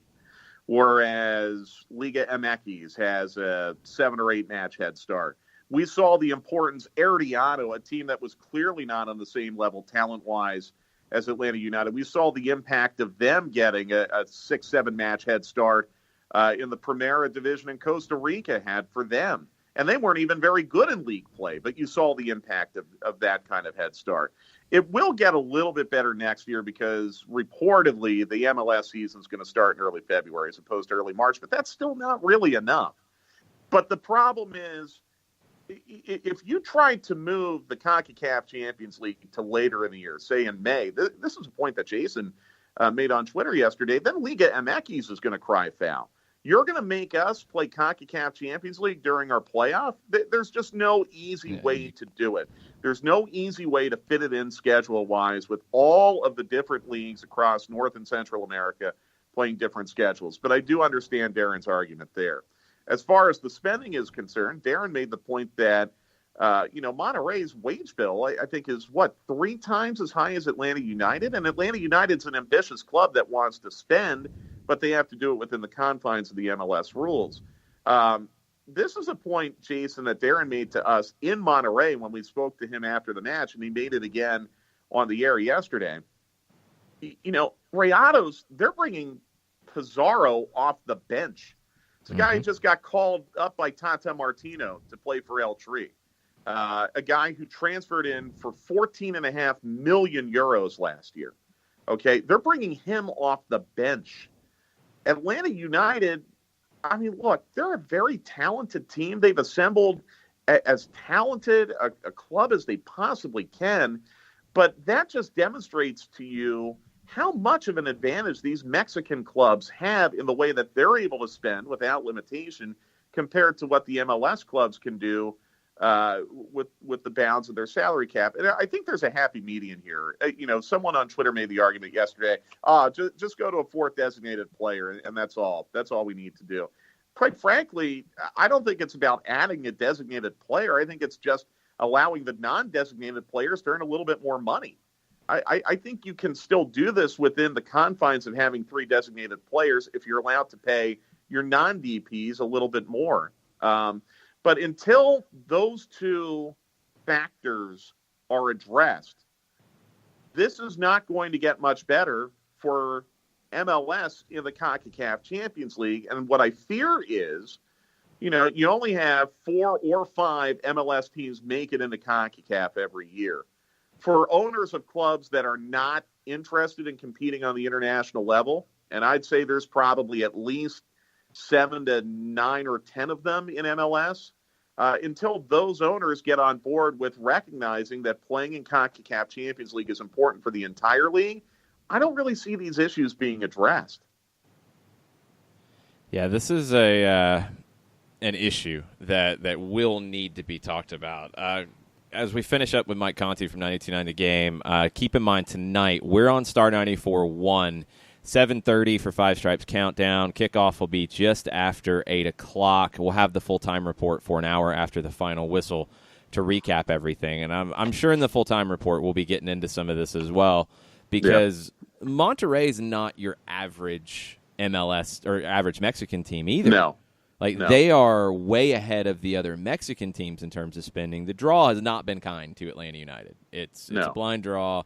You get Herediano, who was coming off a Costa Rican championship, struggled in league play, but they threw everything into CONCACAF. They ended up losing out. Their manager got fired.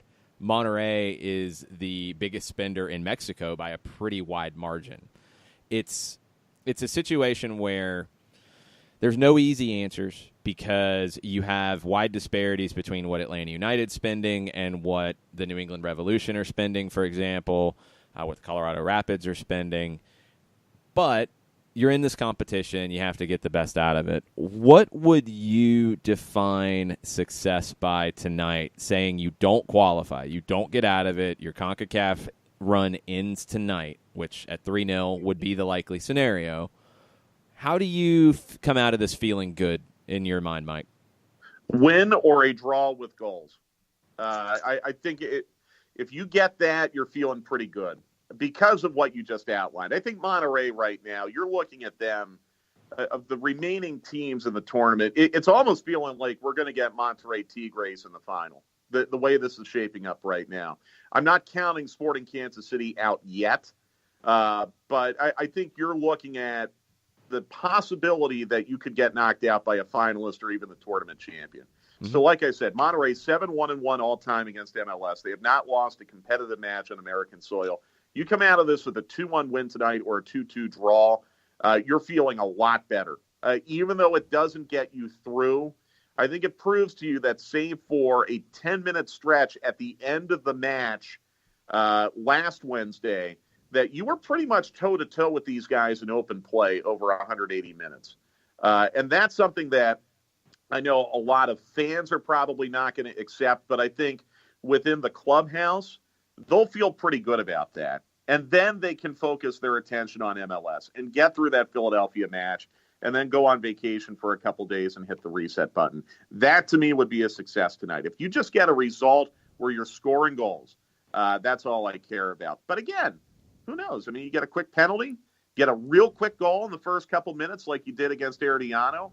That was in the very first minute. You get a quick goal like you did against Cincinnati. You put the pressure on, gets the crowd into the game, and then who knows? Maybe we have something that could be very, very exciting tonight. I would think if Atlanta United comes back and advances, it is the most unprecedented comeback this club has ever had. And I know it's over the course of a 180-minute match, but they've never come back from 3 goals down in anything before. You come back and get through this tonight, it's a historic accomplishment that would be 1A next to winning MLS Cup, in my opinion. Oh, 100%. It would be that big. Mike, thanks for the time. I'll see you in a little bit for stoppage time over on Facebook.com/929thegame. 2 o'clock for that. Myself, Mike, and Jimmy Vance will get you ready for Monterrey, and then we'll be on the call tonight. All right, busy day, guys. Have fun. A little bit. Be good. All right, we're going to take a quick break. We're going to get Doug Robertson from the AJC on the line, get his thoughts. We'll make our predictions as well. Atlanta-Monterrey tonight, just after 8 o'clock. Rest up, folks. We'll be right back.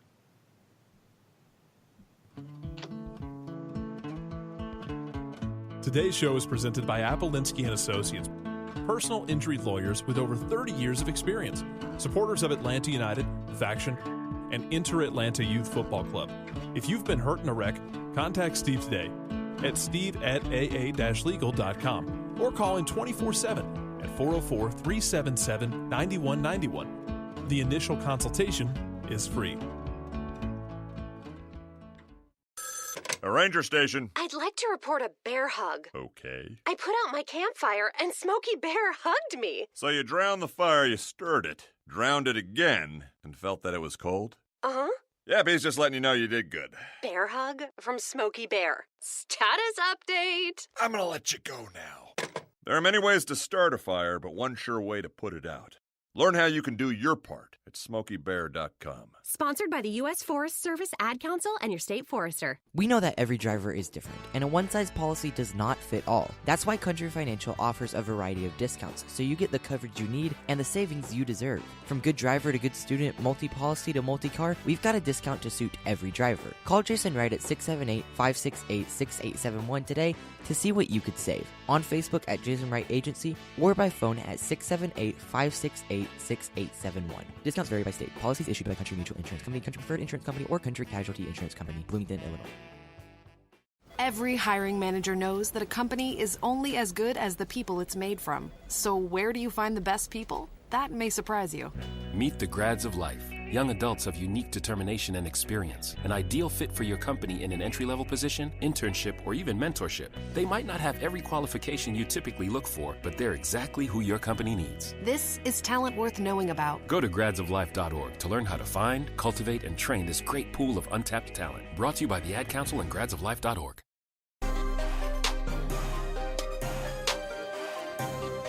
Welcome back. Soccer Down here, March 13th. Match day for Atlanta United. 3-0 down to Monterrey. Can they turn that around? The Red Bulls tried to last night, and then it all fell apart. What happens tonight? Doug Robertson from the AJC will explain it all to us right now. What's up, Doug? Hey, Jason. This is a tricky one. We were just talking to Mike Conti about, what is a success at the end of the day tonight. It's a big ask to get 3 goals or get 4 and go through, on your own, get 3 and get to penalties. If you don't do that, what's a success for you tonight? I think a success is just getting a goal for starters. Because that's been a little bit in short supply the past 3 games for Atlanta United. And then building on that, just create some goal-scoring chances. That's going to be a good step. Monterrey is I was listening to y'all. You see their stadium. You can see why they could spend money like it's going out of style for a Mexican club. They're a good team. They're a tough team. If Atlanta United can simply follow through on what DeBoer said yesterday about they working on some things in the offense, talking to the players seem to like the new ideas. It seems like it's going to be a little bit more vertical than horizontal like it has been. Then I think that's a good place to start because then you don't have to worry about Champions League anymore. You're likely going to be eliminated and can focus on trying to defend the MLS Cup because they've already dropped 5 points from 2 games and there's still 32 games left. But those 32 games are still important, but they're not going to be nearly as exciting if they can't get this offense on track. So as you look at the lineup tonight, knowing that they're kind of talking things through, having some different ideas when it comes to offense, knowing that you're not going to have LGP at the back, Doug, how much rotation in the 11 are you seeing? Is this going to be primarily first choice with a couple of others sprinkled in? What are you looking at when it comes to the 11 tonight? I think you're going to see much of the same guys you have seen. Larentowicz might drop back in for LGP, or they might shift around a little bit in the back 3, but I think Jeff will probably be one of those back 3 center backs, and then everyone else is going to stay the same. You might see Bello for Shea, but he hasn't really made a whole lot of changes yet, so I don't see him doing it now. So Frank DeBoer spoke to the media yesterday. You shared a lot of the quotes, had a couple pieces over at HAC about it. What did you make of the different topics he covered? Because he covered a lot of ground yesterday. Let's start with the whole spoiled comment that made its way around. I think some people have missed Frank's explanation of it yesterday. What did you make of it initially, and what did you make of Frank's comments about it yesterday? So initially, I can remember when he said it, thinking to myself, I think he's trying to sympathize with the supporters, but it's not going to be received well. And I remember, I think Eric was the first to tweet it out, and I remember kind of retweeting that tweet with my comment that this is not going to be well received. But I do think he was trying to express sympathy for the supporters and that the offense isn't doing what they're used to seeing. And so, you know, Frank gives long answers, which is very much appreciated. And so we'd only gotten a few questions in yesterday when we kind of came back to me, and I asked him if he wanted to clarify that a little bit. And he started to say in Dutch, the word doesn't mean what it means in English. But then he just went in and flatly apologized, said, you know, I understand it has a different connotation here, and that isn't what I meant. So, you know, I'm sorry that I said it. I understand the supporters are used to winning and goal scoring, and we want to get that feeling back. So, I mean, I thought it was handled well. He had some notes written out for him because English is not his first language, and God bless him for speaking it. Because I wouldn't have that courage if I knew a second language. And so I can understand why the mix-up kind of happened. What do you think about some of the other comments, specifically about the formation, about the tactics, about the attack? He said that, you know, the formation is not going to change because you need about a week to work on a new formation, and they haven't had that. Going into the international break, he did mention the international break, so maybe you might see something then. I think I disagree with him just a little bit, only because Atlanta United has drilled a 4-2-3-1 for 2 years. You know, the players know how to play it, and I'm sure Pitty could figure it out pretty quickly. So if they did want to switch, I don't know why they couldn't at least try it, especially in this game, because they have nothing to lose, for example. And it would probably throw Monterrey a curveball a little bit, and it might help Atlanta United. So I do understand his desire not to switch on such a short break. I do think they could probably figure out some way to get it done. As for the offense, the vertical runs, you know, it kind of, I guess, runs a little bit counter to the things that he was talking about at the beginning of the season with wanting to get guys behind the ball, keep your formation, then press, then attack. I guess guys they overcorrected a little bit and were so worried about losing the formation and losing the shape that they were afraid to make those kind of runs and leave a hole exposed if the ball were to get turned over. So if they could relax a little bit on that and do what I think Frank is talking about, then we could see a little bit more exciting play tonight. Let me go to the matches that happened last night, Doug, and we were talking about it in the opening segment of the show and what Red Bulls did and then eventually what they didn't do last night. What was your observation / take on what Red Bulls did in the first 9 and then what they ended up doing in the final 81, which was really the final 20? It goes back to you got to know how to manage the end of games, which is something Atlanta United didn't do at Monterrey, which is something that Houston didn't do in its first game against Tigres, and is not something that Red Bulls did last night. You got to know when, okay, this is good for now. Let's try to get to extra time or get to that second leg and take our chances then. Because you know that when you're playing Tigres or Monterrey or even Santos, you're kind of playing with fire a little bit because they can all score so many goals so quickly that 2-2 isn't bad if you can get to extra soccer, you know, or 1-0 isn't bad if you can get to a second leg. And I think the games are just a little bit mismanaged at the end.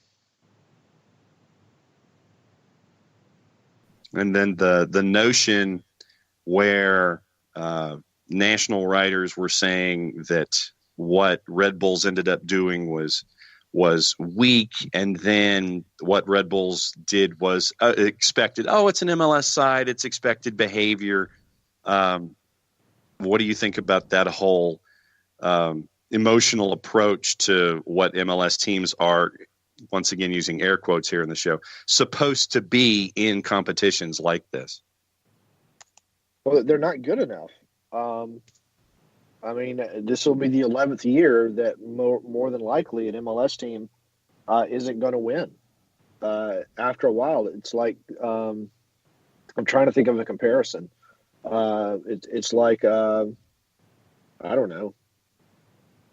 It's like Clemson and Wake Forest in the 80s and 90s. It's not really a fun kind of thing to do. And either MLS and its owners, this owners more than MLS, need to make a commitment to trying to win this tournament, or every year it's just going to kind of be an afterthought and not going to be any kind of fun for anyone.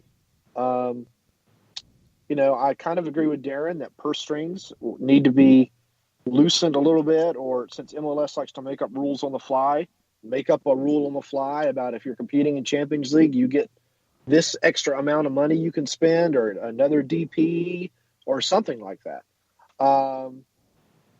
Something to kind of level the playing field, because Mexico shouldn't be asked to come back to the pack.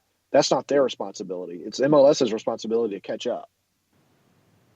I'll be really curious over some time what happens in Mexico, because you're seeing Monterrey and Tigres pull away from the pack in Mexico, let alone from the MLS pack. A club like Santos is definitely more resourced in terms of the roster than a Red Bulls team, but as we were talking about earlier, Red Bulls have also made a decision to do it that way. We've seen them spend in the past, and they've opted not to and develop from within. So there's a little bit of a internal strategy there as well. Yeah, I've got no problem with that. I mean, if that's their model, that's your philosophy. It's obviously working for them. Sure, but you've got the team that had the most points in league history just get rolled last night. You got the team that won MLS Cup and the second most points or tied for second most points in league history, could get rolled tonight. That's just not a good look for the league. No, it's not. It's something that the league has to figure out how they want to handle it, because you can't control the draw. I mean, if Atlanta United's matched up with different teams and you don't see Monterrey to the final, maybe it's a different conversation.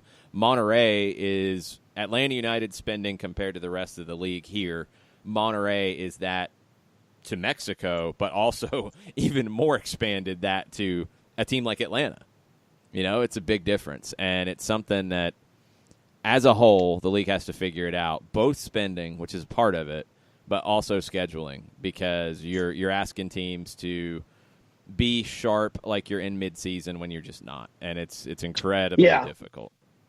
Yeah, that's another thing that I have read the things that the league is going to start earlier next year. I think everything should probably be tweaked a little bit. The having the college draft in January, you can dump that thing or move it to December. Break it apart from the coaches convention, which seems to be what it's tied to. I mean, how many first round picks were cut before the first game? I think at least three, and others aren't going to make the field and will never make the field.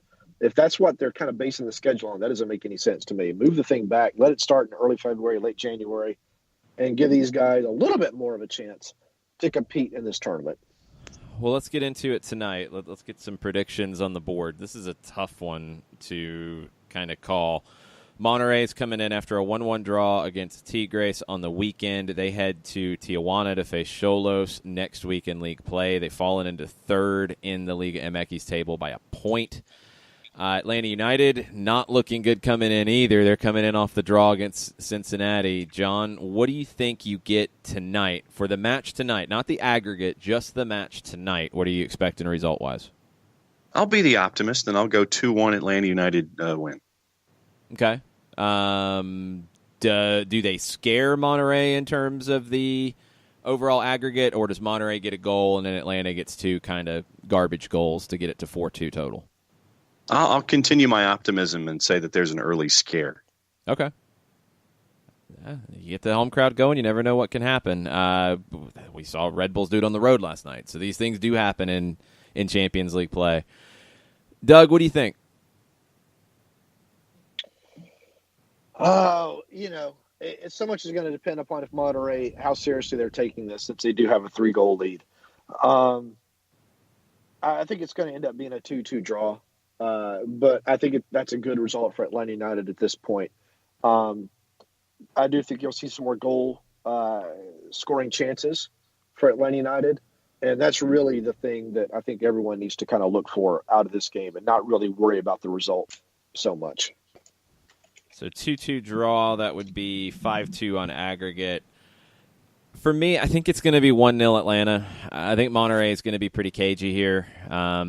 Not try to expend a ton of energy. I think there will be a little bit of rotation, but not a ton in their lineup. I think they make life difficult for Atlanta. Five Stripes get a goal before the end of the first half, but don't get the second one to really put Monterrey on edge.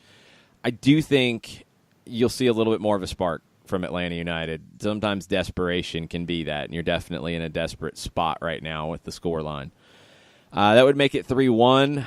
I wonder what the feeling would be coming out of that. I think if there's a lot of chances and it's an exciting 1-0 that could have been more, I think it could be okay. If it's a 1-0 where that was the only real chance you had, then it's going to be very interesting going into Sunday. But hopefully that's the biggest thing that comes out of tonight is you get this team on the right frame of mind, the right vibe headed into Sunday against Philadelphia coming to town. And we'll talk about that more specifically on Friday. Doug, what do you have coming up the rest of the day over at the AJC? I'm going to go into the coffee shop here in a second and put my predicted lineup, which isn't probably going to be too much of a surprise. And then I'll have all the typical game coverage after the game. I'll have something filed as soon as the final whistle blows. I'll have ratings. I'll have the podcast. I'll have a sidebar. All the things that hopefully people subscribe to the Atlanta Journal-Constitution or follow me on Twitter at Doug Robertson AJC come to read. The other interesting thing I think about tonight is Monterrey isn't going to be – they'll be impressed by Mercedes-Benz Stadium, but I don't think they're going to be wowed like other teams who come in and seen it for the first time have been after we've seen their home. So I think that's going to be another interesting factor tonight. Yeah, this is a group that's built to be in these big types of cathedrals. They play in one themselves. It will be very nice for them, but yeah, it's not going to be anything shocking or anything like that. And hey, I'll be able to join you on Southern Fried Soccer if you want, because I don't have a bus or plane to catch. Yeah, we won't talk for 30 minutes this time, I don't think. Well, the only way we would talk for 30 minutes is if somehow Atlanta United can pull out a miracle. And if they pull out a miracle, we might be talking for an hour, dude. The first goal is seriously the most important. You get that first goal, then worry about the second goal. You can't score three goals with one, which is what they were trying to do at Herediano, it felt like. Yeah, the first goal and when it comes is very important. Yeah, if they can get like a red card / penalty thing in the first 10 minutes, then there might be some hope, But, to me, it's just going to be about more creating chances. I want to see something that we've only seen once in the first 5 games. 90 minutes to go. We'll see if Atlanta United can make this very, very interesting tonight. The Champions Leagues have been pretty strange this year, maybe a little stranger than normal. Maybe Atlanta can contribute to it. Thanks, Doug. We'll see you tonight. All right, bye, guys.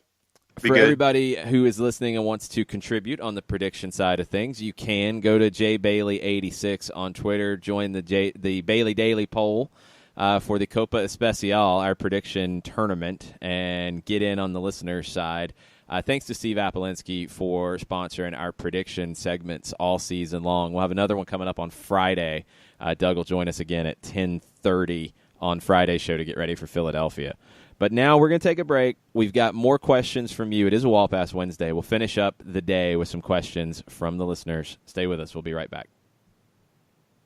As a business owner, you know that every year brings new challenges and opportunities. The success of your business demands expertise and focus. And Country Financial can help you keep that focus by helping ensure you have the right insurance protection in place to meet your goals. Jason Wright can help you create a customized insurance plan that has coverages designed just for your business. Give Jason a call at 678-568-6871 or reach him on Facebook at Jason Wright Agency. Coverages vary by state. Policies issued by Country Mutual Insurance Company, Bloomington, Illinois.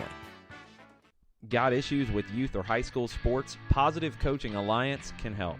PCA is a national nonprofit working to transform youth and high school sports so that every child has a positive character-building youth sports experience. PCA provides live and online workshops to train double goal coaches whose first goal is winning and whose second, more important goal is teaching life lessons through sports. PCA also has workshops for parents and high school student athletes. For more information, please visit positivecoach.org. If you've been hurt in a car wreck, contact my friend Steve Apolinski of Apolinski & Associates. He's been representing individuals for over 30 years throughout Georgia and Alabama. Email him at steve@aa-legal.com or call him 24/7 at 404-377-9191. The initial consultation is free.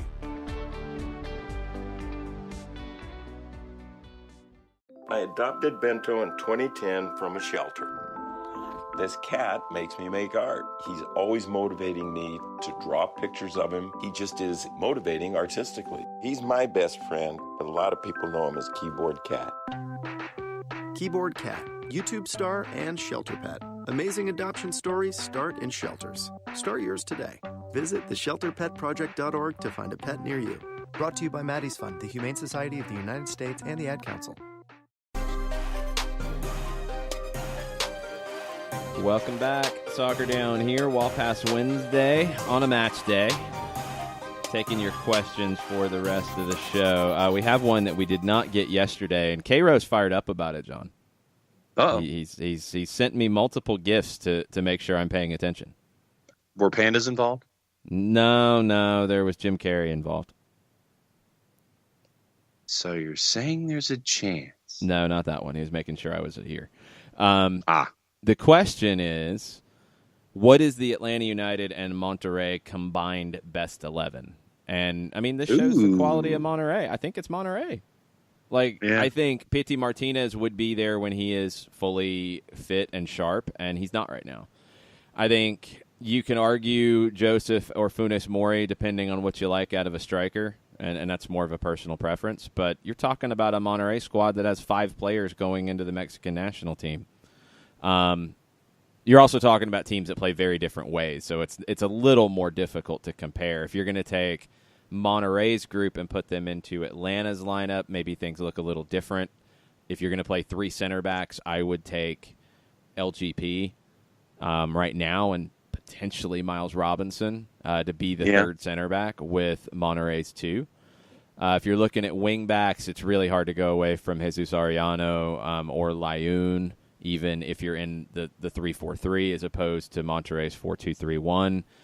Holding midfielders, I mean, you're talking about Jonathan Gonzalez, who is with Mexico's U20s, who has caps with the senior team, and Carlos Rodriguez, who was called into Mexico's senior team, who can commit fouls with diplomatic immunity.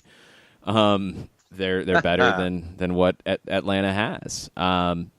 You talk about the strikers, and I would lean to Joseph. I do get to see him on a more regular basis. I think he gives you a few more options than Funes Mori, but Funes Mori has been one of the most powerful strikers in Liga MX, so that's more of a personal preference in what you want out of a number 9. That's going to depend on the manager. I think Pity Martinez is in the team if he is at 100%, no matter what formation. He's in there because he's that good. Yeah. Maxi Meza is ridiculous. He's in there. Pizarro is probably in there. Pabon is probably in there. It's very tough to say that there's a position on the field that Atlanta United has a decided advantage at.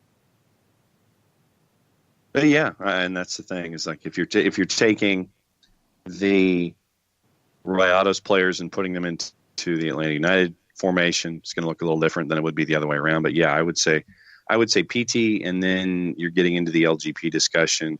But when if you're going 3 center backs, no. If you're going 3 center backs, yes, you're getting into the LGP discussion. If you're going 2, you're not pulling either one of Monterrey's center backs out of that.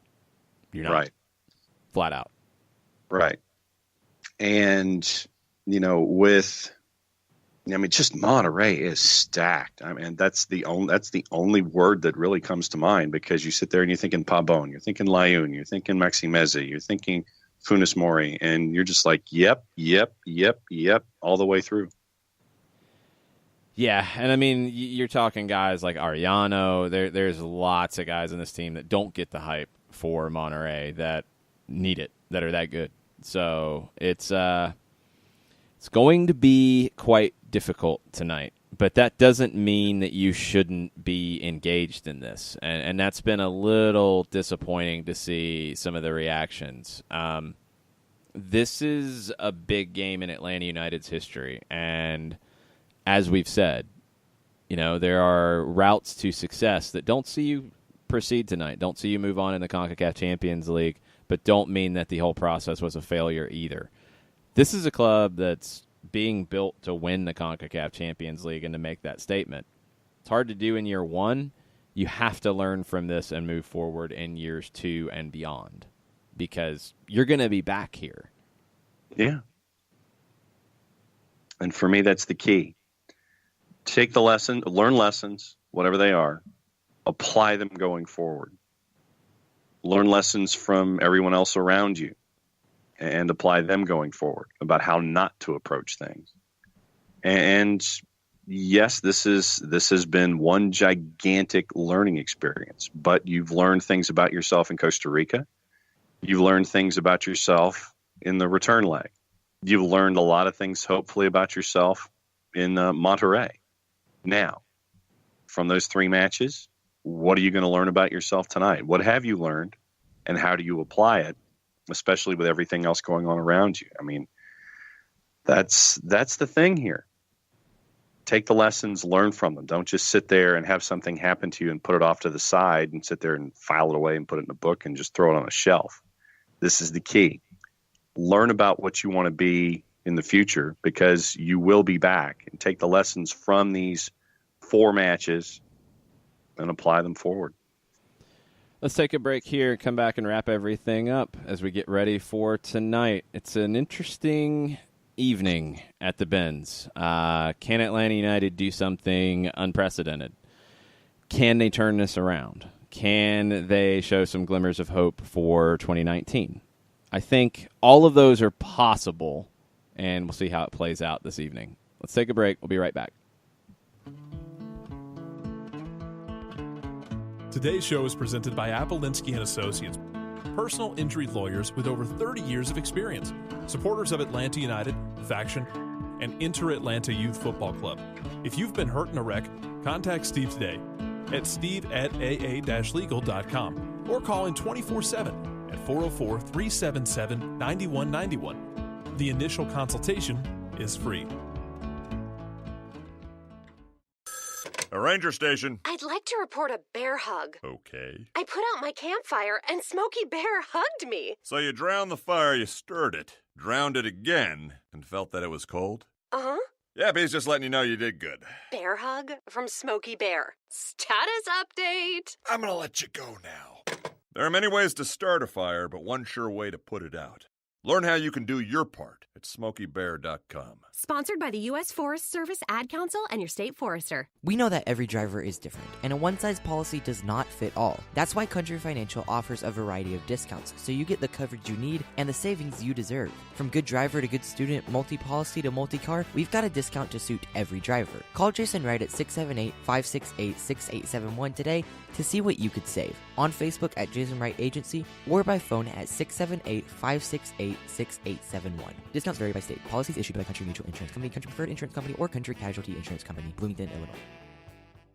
Every hiring manager knows that a company is only as good as the people it's made from. So where do you find the best people? That may surprise you. Meet the grads of life, young adults of unique determination and experience, an ideal fit for your company in an entry-level position, internship, or even mentorship. They might not have every qualification you typically look for, but they're exactly who your company needs. This is talent worth knowing about. Go to gradsoflife.org to learn how to find, cultivate, and train this great pool of untapped talent. Brought to you by the Ad Council and gradsoflife.org. Final segment. Wednesday, March 13th, getting ready for Atlanta and Monterrey tonight. John, what are you expecting this evening? I'm expecting a team coming out swinging, going down fighting. The anti-Red Bulls, for lack of a better way to phrase it. I'm still looking at something as close to a first-choice lineup as you can put out there. I think that if it were me, I would have PT come off the bench. I would have Tito start and then PT come in, say, in the 60th, but I would understand the rationale for having him start as just as much. I want to see what the back looks like, and I want to see how Monterrey challenges the back coming out of the block. I want to see who can give me 90 minutes in the middle. Where is Eric Rometti right now when it comes to his legs? Where is Darlington Nagbe right now when it comes to his? How many other guys are in the 18 that we think can come out there and run around and create some verticality when it comes to the Atlanta United on offense? Do we see Carlton? Do we see Romario? Do we see Bello on the left for Shea? For me, what I'm looking for, and the reason that I said 2-1 is I'm looking for that positivity to get everything sliding toward Philadelphia. Have some things to talk about. Go back to the Children's Healthcare of Atlanta training facility. Get everything squared away. Get ready for Philly. I think that this is going to be that first step tonight. Here's the deal, y'all. You never know what's going to happen once the referee blows the whistle. Julian Gressel tweeted yesterday afternoon. So, Juve came back against a good team. ... Let's look at some of the things that were said before the second leg of Juventus and Atletico Madrid. This is from the Juventus SB Nation blog, black, white, and red all over, which is an awesome name for a blog. Yeah. Juve has had such a poor run of form that you have to go back to December against Roma, the last time they beat a quality opponent and actually looked good doing it. And even then, they couldn't put the match away. Everybody said Atletico Madrid, they're great defensively. You can't do anything here. There's nothing you can do. Only 3 teams across the 5 major European leagues have given up less goals per match than Atletico Madrid going into it. Antoine Griezmann, Alvaro Morata. You had talent. All they needed was a goal. What happened? Didn't get it. What happened? Atletico Madrid's going home, and Juve went on. What also happened? You had a raucous atmosphere in Turin for Juventus. Something that you don't always get at Juve matches. This is definitely a soccer over there comment, but you don't get the same local reaction for Juve in Turin. It is a very global fan base, but you had that last night. That crowd had a big hand in what they did. Yeah, it was 2 goals. It wasn't 3. But that's what the Champions League is all about.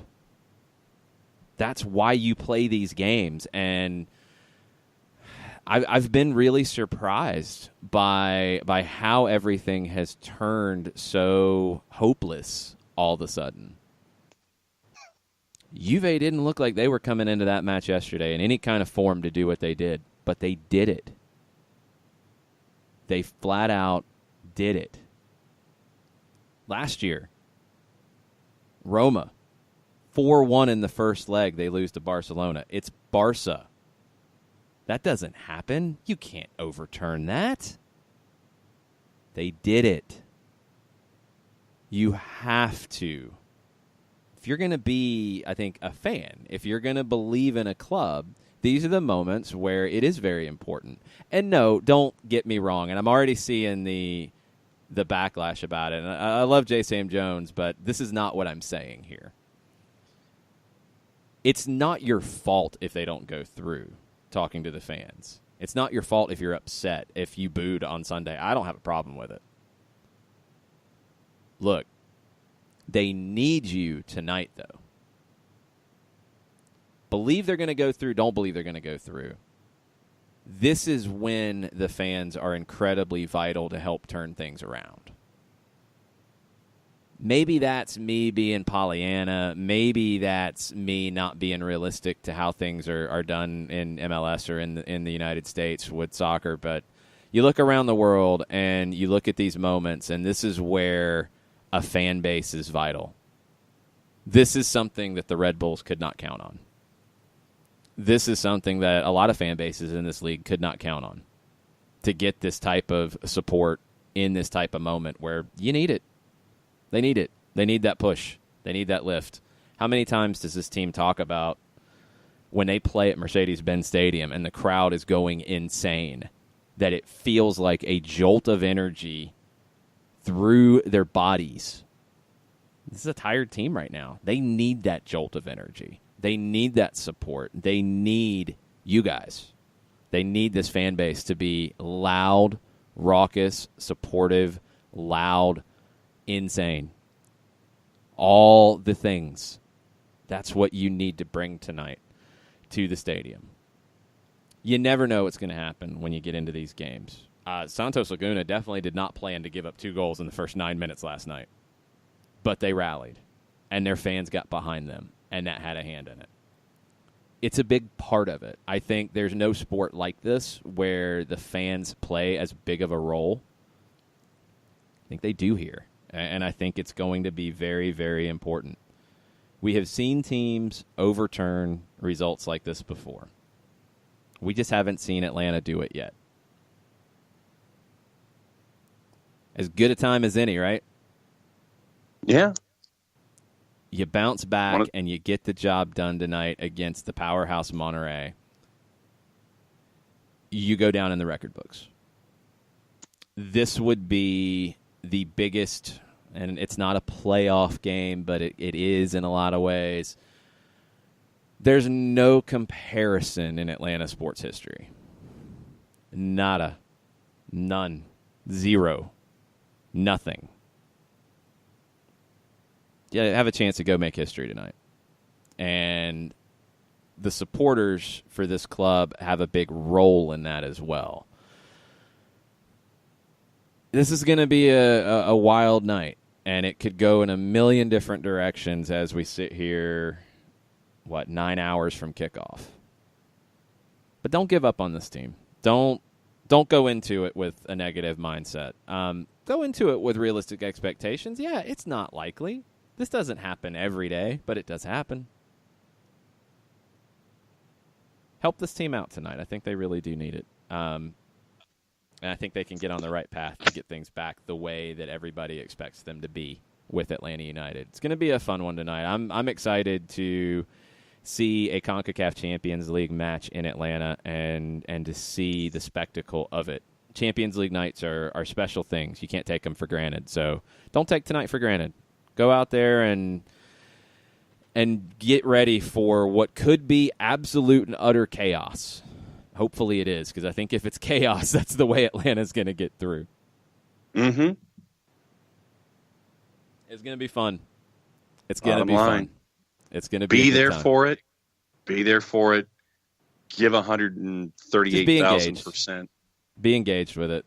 Ride the wave, because there's going to be lots of waves that are going in this one. So be ready to ride that wave and be ready to help this team out when they need it, because I think there's going to be moments tonight where they do. If they're going to get this done, they're going to need that support to get through it. So we'll be back tomorrow to talk about it. All your broadcast stuff for the rest of the day, for me and for the match tonight, I'm on with the midday show on 92.9 The Game today at 1 o'clock talking about it. We have stoppage time at 2 o'clock on Facebook.com/929 The Game.